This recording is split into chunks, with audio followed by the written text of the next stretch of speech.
করেছিলাম বাড়ির সবাইকে নিয়ে, অনেকটা লং ড্রাইভের মতো আর কি। ডাবলিন শহরটা এত সুন্দর, রাস্তাঘাট এত পরিষ্কার, এত মেনটেনেন্স যে চোখে না দেখলে বিশ্বাস করা যায় না।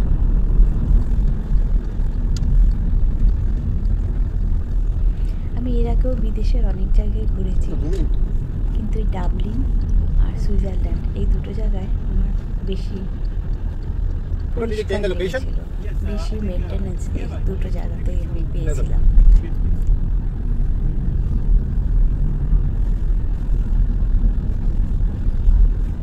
আর ডাবলিন তো এভারগ্রিন, চিরসবুজ সবসময়, কেননা এখানে বৃষ্টিটা প্রায় প্রত্যেক দিনই হয়, একটু আধটু হলেও হবেই।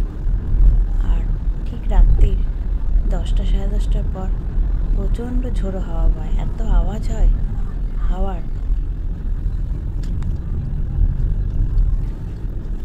আর বৃষ্টি হয়নি এমন একটা দিন যায় না, রেগুলারই বৃষ্টি, যার জন্য এখানে এত ঠান্ডা আর গাছপালাগুলো এত সবুজ।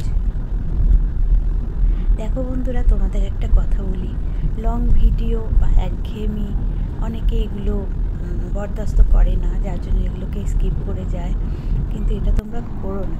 আমাদের ফেসবুক থেকে যেহেতু একটা রুল দিয়েছে যে 3 মিনিট থেকে 5 মিনিটের মধ্যে ভিডিও দিতে, সেই জন্যই দেওয়া আর কি। রোজ রোজ কোথায় পাবো বলো এত বড় বড় ভিডিও? তাই সেই জন্য বন্ধুরা, যতই একঘেয়ে লাগুক তোমরা কিন্তু ভিডিওটা পুরো দেখো, এতে কিন্তু তোমাদের রিচ, এঙ্গেজমেন্ট, ভিউজ এগুলো সবই বাড়বে, আমার সাথে সাথে তোমাদেরও বাড়বে, এতে তোমাদের ক্ষতি কিছু হবে না। জানি এতটা বড় ভিডিও দেখার সময়ের অনেকটা ব্যাপার আছে না, তা কি করব, আমিও দেখি অন্যের ভিডিও, কখনোই আমি সামনে আসা ভিডিও স্কিপ করে যাই না। তাই তোমরাও এটা করো না।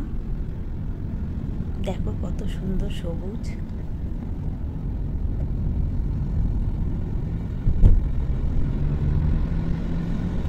আমার ডাবলিনে এলে আর আমার দেশে ফিরতে ইচ্ছা করে না, আমার ভীষণ ভালো লেগেছে এই জায়গাটা।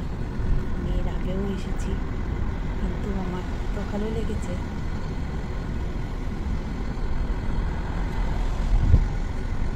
মনে হয় যেন এখানেই থেকে যাই।